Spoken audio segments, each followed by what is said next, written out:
امام زین العابدین کا نام سنتے ہی ہماری آنکھیں خون کے آنسو بہانے لگتی ہیں۔ جب ایک شخص نے آپ علیہ السلام سے پوچھا کہ آپ پر کس قدر مظالم ہوئے تو آپ علیہ السلام نے بڑا بلیغ جملہ ارشاد فرمایا۔ آپ علیہ السلام نے فرمایا کہ خداوند کریم نے قرآن مجید میں فرمایا ہے کہ اجر رسالت یہ ہے کہ رسول کریم صلی اللہ علیہ وسلم کے قربا سے محبت کرو۔ اس حکم خدا کے ہوتے ہوئے امت نے ہم پر اس قدر شدید ظلم ڈھائے کہ اگر خدا ہمارے ساتھ دشمنی کا حکم بھی دے دیتا تو وہ دشمنی موجودہ دشمنی اور اذیت سے کم ہوتی۔ اعوذ باللہ من الشیطان الرجیم، بسم اللہ الرحمن الرحیم۔ رب اشرح لی صدری ویسر لی امری واحلل عقدۃ من لسانی یفقہوا قولی رب زدنی علما۔ السلام علیکم دوستو، آج ہم ذکر لے کر آئے ہیں امام زین العابدین کا۔ معلوم نہیں یہ کس ڈھب کے انسان ہیں کہ جب ان سے کہا جاتا ہے کہ دو دو چار ہوتے ہیں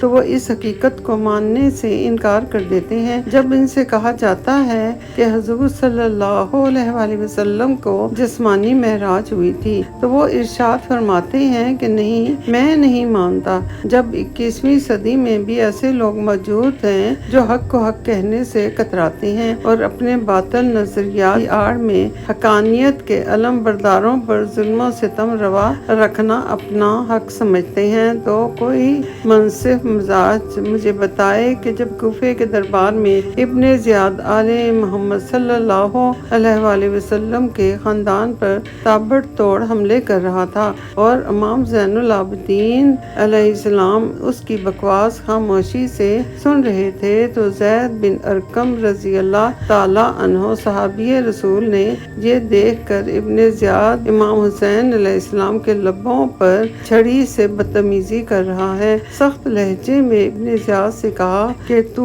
بوسہ گاہے پیغمبر رسول خدا صلی اللہ علیہ وآلہ وسلم سے بدتمیزی مت کر۔ میں نے خود دیکھا ہے کہ رسول خدا صلی اللہ علیہ وآلہ وسلم ان لبوں کو فرط محبت سے چومتے تھے۔ جب ابن زیاد نے امام حسین علیہ السلام کو غلط کہا تو عبداللہ ابن حنیف نے چلا کر کہا کہ اے ابن زیاد، تو یزید لعین اور یزید کا باپ سب جھوٹے ہیں۔ اس بات پر ابن زیاد نے انہیں قتل کرا دیا اور ان کا سر امام حسین علیہ السلام کے ساتھ کوفے کے کوچوں میں پھرایا گیا۔ کوئی بتائے کہ زید بن ارقم اور عبداللہ ابن حفیف نے حق کے خلاف کون سی بات کی تھی؟ یہ وہی باطل پرستوں کا نظریہ حیات ہے کہ صحیح اور حق کی بات نہیں مانیں گے اور دنیا سے اپنے باطل نظریات منوائیں گے۔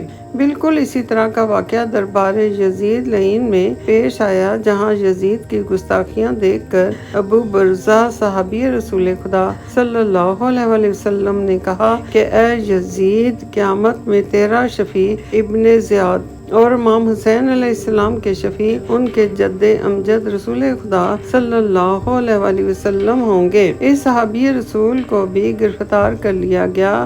ائمہ اہل بیت اور آل اطہار نے باطل کے سامنے اپنی عزت اور جان کا نذرانہ دے کر حق کا علم ہمیشہ کے لیے بلند رکھا۔ امام زین العابدین کا نام سنتے ہی ہماری آنکھیں خون کے آنسو بہانے لگتی ہیں۔ جب ایک شخص نے آپ علیہ السلام سے پوچھا کہ آپ پر اس قدر مظالم ہوئے تو آپ علیہ السلام نے بڑا بلیغ جملہ ارشاد فرمایا۔ آپ علیہ السلام نے فرمایا کہ خداوند قدوس نے قرآن مجید میں فرمایا ہے کہ اجر رسالت یہ ہے کہ رسول اکرم صلی اللہ علیہ وآلہ وسلم کے قربا سے محبت کرو۔ اس حکم خدا کے ہوتے ہوئے امت نے ہم پر اس قدر شدید ظلم ڈھائے کہ اگر خدا ہمارے ساتھ دشمنی کا حکم دے دیتا تو وہ دشمنی موجودہ دشمنی اور اذیت سے کم ہوتی۔ مدینے سے کربلا تک کے سفر میں جناب اکبر علیہ السلام نے امام حسین علیہ السلام سے باتیں کی، جناب حضرت عباس علمدار علیہ السلام نے اور جناب قاسم علیہ السلام نے امام حسین علیہ السلام سے باتیں کی، اور ان باتوں کا ذکر تاریخ کے اوراق میں درج ہے، مگر امام زین العابدین کی امام سے یا مخدرات عصمت سے کوئی گفتگو ہمیں تاریخ میں کہیں نظر نہیں آتی۔ شاید اس کا یہ سبب ہو کہ امام حسین علیہ السلام اس بیٹے کو منظر عام پر لانا نہیں چاہتے تھے، کیونکہ اس بیٹے سے نسل امامت پروان چڑھنے والی تھی۔ امام حسین علیہ السلام کی یہ دلی خواہش اور اس وقت بھی نظر آتی ہے جب آپ نے آخری بار حضرت علی اصغر علیہ السلام کی شہادت کے بعد حل من ناصر کا نعرہ بلند کیا تو امام زین العابدین غش سے بیدار ہو کر اپنے ہاتھ میں نیزہ لے کر خیمے سے باہر نکلنے لگے تو امام حسین علیہ السلام نے جناب زینب علیہ السلام کو پکار کر کہا کہ سجاد کو خیمے میں لے جاؤ، کہیں ایسا نہ ہو کہ یہ بھی شہید ہو جائیں اور نسل امامت کا خاتمہ ہو جائے۔ پاکستان میں جہاں ریتی زمین ہوتی ہے وہاں والدین اپنے بچوں کو برہنہ پا جانے نہیں دیتے، مگر یزیدی فوج امام زین العابدین کو پیدل کربلا سے دمشق برہنہ پا خارزار راستوں سے لے کر گئی۔ آپ کے پاؤں گرم ریت سے جلتے تھے اور کانٹوں کے چبھنے سے آبلے پڑ جاتے تھے۔ کوئی سوچے تو اس کا دم نکل جائے کہ امام علیہ السلام نے اس قدر طویل راستہ کس طرح طے کیا ہوگا۔ امام زین العابدین 38 ہجری میں مدینہ میں پیدا ہوئے۔ 2 سال اپنے دادا حضرت علی علیہ السلام کی آغوش میں پرورش پائی۔ 10 سال امام حسن علیہ السلام کی زیر نگرانی گزارے۔ 10 سال اپنے والد امام حسین علیہ السلام کے ساتھ رہے اور 35 سال رو رو کر عمر بسر کی۔ آپ علیہ السلام کی والدہ شہربانو کے نام سے مشہور ہیں۔ حضرت علی علیہ السلام نے اپنے زمانہ خلافت میں حریث بن جابر کو خراسان کا گورنر بنایا۔ اس نے یزدجرد کی 2 بیٹیوں کو خراسان سے مدینے بھیجا۔ حضرت علی علیہ السلام نے شہربانو کی شادی امام حسین علیہ السلام سے اور گیان کی شادی محمد بن ابوبکر سے کر دی۔ یہ ذہن میں رہے کہ حضرت علی علیہ السلام سن 35 ہجری میں خلیفہ ہوئے اور امام حسن علیہ السلام کی شادی پہلے ہی ہو چکی تھی۔ انہی شہربانو سے امام زین العابدین پیدا ہوئے اور گیان کے بطن سے قاسم بن محمد پیدا ہوئے۔ اگر ہم امام کی ولادت سے لے کر وفات تک کے حالات کا مطالعہ کریں تو اندازہ ہوتا ہے کہ آپ علیہ السلام کی سیرت میں آپ کے اجداد کی تمام خوبیاں موجود تھیں۔ جب رسول خدا صلی اللہ علیہ وآلہ وسلم سے لے کر امام حسین علیہ السلام تک سب نے اعلیٰ پیمانے پر خدائے عزوجل کی عبادت کی اور سب کی جبینِ سجدہ لا شریک میں خم رہیں تو علی ابن حسین ہی کو زین العابدین اور سید الساجدین کیوں کہا جاتا ہے؟ اہم کتابوں کے مطالعے سے یہ معلوم ہوتا ہے کہ آپ کے اجداد نے عبادت خدا کا حق ادا کر دیا، مگر ان کی عبادتوں میں واقعہ کربلا کی سنگینی موجود نہیں تھی۔ عصر عشورہ تک امام زین العابدین غش میں پڑے رہے۔ شدید بخار کے عالم میں جب خیمے جلنے لگے تو جناب زینب علیہ السلام نے آپ کو جلتے ہوئے خیمے سے نکال کر باہر ریت پر لٹا دیا۔ جو ہی مغرب کا وقت آیا تو دنیا نے دیکھا کہ وہی غش کے عالم میں مجبور اور بیمار امام نماز خدا میں مشغول ہیں اور اس کا سر خدا کو سجدہ کر رہا ہے۔ جب آپ علیہ السلام کے گلے میں طوق اور پاؤں میں زنجیر پہنائی گئی تو آپ علیہ السلام نے خدا کے شکر کا سجدہ کیا۔ جب بھی ظالم آپ کو درے مارتے تو آپ علیہ السلام خدا کا شکر ادا کرتے۔ کربلا سے شام تک ہر اذیت پر آپ علیہ السلام شکر کا سجدہ ادا کرتے تھے اور ایسا عبادت گزار اور سجدہ گزار نہ پہلے گزرا نہ قیامت تک کوئی دوسرا پیدا ہوگا۔ امام زین العابدین صابر تو تھے ہی، مگر آپ علیہ السلام نے جو اس کثرت سے شکر کے سجدے کیے اس کا سبب سورہ تغابن کی یہ آیت ہے۔ کوئی چھوٹی سے چھوٹی مصیبت نہیں آئی مگر اللہ تعالیٰ کے حکم سے۔ جناب آصف سے برقیہ کو بھی من العلم ملا تھا، یعنی کہ تھوڑا سا علم۔ جب ہر چھوٹی سے چھوٹی مصیبت اللہ ہی کی طرف سے آتی ہے تو اس کا شکر ادا کرنا چاہیے۔ یہی سبب تھا کہ امام حسین علیہ السلام اپنے اعزاء اور احباب کی لاشیں اٹھاتے جاتے تھے اور خدا کا شکر ادا کرتے جاتے تھے۔ امام زین العابدین کی زندگی کا کوئی گوشہ علم و حکمت سے خالی نہیں۔ بچپن میں ایک بار امام حج کے لیے پیدل بغیر زادے راہ کے جا رہے تھے۔ ابراہیم بن ادہم نے پوچھا، صاحبزادے، آپ علیہ السلام بے سواری کیوں ہیں اور آپ کے ساتھ زادے راہ کیوں نہیں ہے؟ تو امام زین العابدین نے جواب دیا کہ میرا زادے راہ میرا تقویٰ ہے اور میری سواری میرے دونوں پاؤں ہیں۔ اس طرح آپ کی بیماری کے عالم میں امام حسین علیہ السلام نے آپ سے کہا کہ اگر کوئی خواہش ہو تو بتاؤ۔ امام زین العابدین نے جواب دیا کہ صرف یہ خواہش ہے کہ قضاء و قدر الہی پر راضی رہوں۔ امام حسین علیہ السلام نے خوش ہو کر کہا کہ تمہارا جواب حضرت خلیل خدا سے ملتا جلتا ہے، انہوں نے بھی امداد کی پیشکش پر یہی جواب دیا تھا۔ حضرت رسول خدا صلی اللہ علیہ وسلم کی آل کا یہ طریقہ رہا ہے کہ دوست تو دوست، وہ دشمن کے ساتھ بھی ہمدردی کا برتاؤ کرتے تھے۔ مشہور واقعہ ہے کہ حسین بن نمیر، جس نے کربلا میں امام حسین علیہ السلام کی آنکھ میں تیر مار کر خون بہایا تھا، مدینے کا گورنر ہو گیا۔ اس نے مدینے میں ہزاروں افراد کو قتل کیا، مکے میں کعبے پر سنگ باری کی اور آگ لگا دی۔ ایک دن فوجیوں کے لیے غذا حاصل کرنے کے لیے نکلا۔ اثنائے راہ میں امام زین العابدین علیہ السلام سے ملاقات ہو گئی۔ امام زین العابدین علیہ السلام اپنے خاندان کے لیے ایک اونٹ پر کچھ سامان لا رہے تھے۔ اس نے امام کو روک کر کہا، یہ سامان ہمارے ہاتھ فروخت کر دیں۔ امام تو اسے پہچان گئے تھے، اس لیے آپ علیہ السلام نے اس سے کہا کہ یہ سامان گھر کے لیے ہے، اگر تو کہے تو میں یہ سامان تجھے بلا قیمت دے دیتا ہوں۔ اس نے اس اثار کو دیکھ کر کہا کہ آپ کون ہیں اور کیا نام ہے؟ امام زین العابدین علیہ السلام نے جواب دیا کہ میرا نام علی ابن الحسین ہے۔ امام نے سارا سامان اس کے حوالے کیا اور جب چلنے لگے تو اس نے امام سے کہا کہ یزید کا انتقال ہو گیا ہے، خلافت کے لیے آپ سے بہتر کوئی شخص نہیں، شام میرے ساتھ چلیے، میں آپ کا مددگار رہوں گا۔ امام علیہ السلام نے فرمایا کہ میں نے خدا سے وعدہ کیا ہے کہ ظاہری بادشاہت کبھی قبول نہ کروں گا۔ یہ کہہ کر آپ خالی اونٹ لے کر اپنے گھر آ گئے۔ جب مدینے میں فساد برپا ہوا تو بلوائیوں نے بنی امیہ کے سارے عاملین کو چن چن کر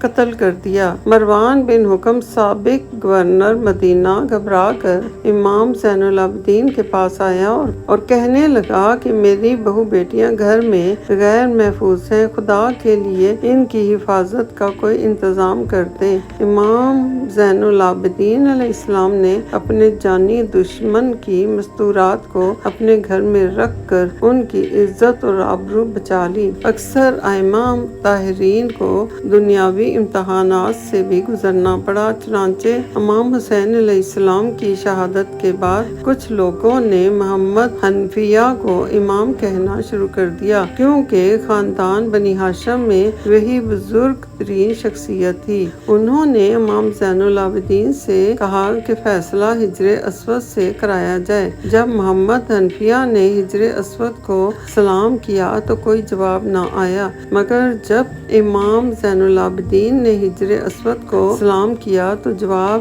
سلام آ گیا۔ اس طرح حجر اسود نے امام زین العابدین کی امامت کی شہادت دے دی۔ محمد حنفیہ نے ان لوگوں کو بہت سمجھایا مگر وہ نہ مانے اور انہی کو امام کہتے رہے۔ دوسری صدی ہجری کے آخر میں بنی عباس کے خلفاء نے ایک حدیث گڑھی کہ حضور صلی اللہ علیہ وسلم نے فرمایا، الفقر فخری، یعنی کہ غربت ہمارے لیے فخر کی بات ہے۔ اس کا مقصد یہ تھا کہ لوگوں کو آل محمد صلی اللہ علیہ وسلم کی طرف جانے سے روکا جائے، کیونکہ ان کے پاس سوائے فقر و فاقہ کے کچھ نہیں۔ لوگوں کو چاہیے کہ حکومت کا ساتھ دیں، کیونکہ ادھر وزارت ہے، سفارت ہے، دولت ہے۔ اس کے باوجود لوگوں کا جھکاؤ اہل بیت ہی کی جانب رہا۔ آل محمد صلی اللہ علیہ وسلم اگر غریب ہوتے تو سائلوں کو ان کے در سے ناکام واپس آنا پڑتا، مگر ہم تو یہ دیکھتے ہیں کہ جب کسی سائل نے ان کے در پر جو کچھ مانگا اسے طلب سے زیادہ ملا۔ امام زین العابدین علیہ السلام ماہ رمضان میں غلاموں کو خرید کر یکم شوال کو آزاد کر دیتے تھے، اس لیے آپ علیہ السلام کے آزاد کردہ غلاموں کی تعداد ہزارہ ہو چکی تھی۔ اگر یہ خاندان غریب تھا تو غلاموں کی خرید پر رقم کہاں سے آتی تھی؟ آخر امام حسین علیہ السلام نے کربلا کی زمین 60,000 درہم ادا کر کے کیسے خرید لی؟ اور ہمارے گھر میں 2-4 مہمان آ جائیں تو ہم پریشان ہو جاتے ہیں، لیکن امام حسن علیہ السلام اپنے دسترخوان پر روزانہ نہ جانے کتنے افراد کو کھانا کھلایا کرتے تھے۔ آخر اخراجات کی وہ رقم کہاں سے آتی تھی؟ اور لطف کی یہ بات ہے کہ تاریخ میں تو یہ ملتا ہے کہ امام حسن علیہ السلام کا دسترخوان بے حد وسیع تھا۔ وہ ہر روز متعدد افراد کو کھانا کھلاتے تھے، مگر یہ کہیں نہیں لکھا گیا کہ وہ خود کیا کھاتے تھے یا کبھی دسترخوان پر بیٹھ کر انہوں نے کھانا نوش کیا ہو۔ حقیقت یہ ہے کہ آل محمد صلی اللہ علیہ وسلم کا ذریعہ معاش زراعت اور زمینداری تھا۔ مدینہ سے شام تک آپ کے متعدد باغات اور زمینیں اور کنویں تھے۔ یہ تمام ملکیت آپ علیہ السلام نے غرباء اور فقراء کے نام وقف کر دی تھی اور کچھ اپنے اہل و عیال کو دے دی تھی۔ مدینہ میں ایک مقام پر حضرت علی علیہ السلام کی جو جاگیر تھی، امام زین العابدین واقعہ حرہ سے قبل تمام اہل خانہ کو لے کر چلے گئے تھے۔ وہیں کی زراعت کی رقوم سے غرباء، فقراء اور سائلوں کی حاجات پوری کی جاتی تھی۔ اہل مدینہ کہتے تھے کہ جب تک امام زین العابدین زندہ رہے مخفی خیرات کا سلسلہ بند نہ ہوا۔ ابن اسحاق کا قول ہے اکثر حضرات کو رات کے وقت خوراک مل جاتی تھی، مگر یہ نہ معلوم ہوتا تھا کہ خوراک کہاں سے ملتی ہے۔ امام کا یہ طریقہ تھا کہ رات کو اپنی پشت پر خوراک کے تھیلے لاد کر بیواؤں، یتیموں اور غرباء کے گھروں میں پہنچا دیا کرتے تھے۔ آپ کی وفات پر جب آپ علیہ السلام کو غسل دیا جانے لگا تو پشت پر گٹھڑیوں کے سیاہ سیاہ داغ پڑ گئے تھے۔ امام علیہ السلام جو عبادت کیا کرتے تھے وہ اپنی بخشش کے لیے نہیں تھی۔ جو مظلوموں اور غرباء، بے آسراؤں اور بیماروں کی مدد فرماتے تھے وہ اپنی مغفرت کے لیے نہ تھی۔ 50 سال تک انہوں نے جو ایذائیں جھیلی وہ اپنا امیج اور اپنا قد بڑھانے کے لیے نہ تھی۔ صحیفہ سجادیہ کی دعائیں ان کی معاذ اللہ کسی خامی سے برات کے لیے نہ تھی۔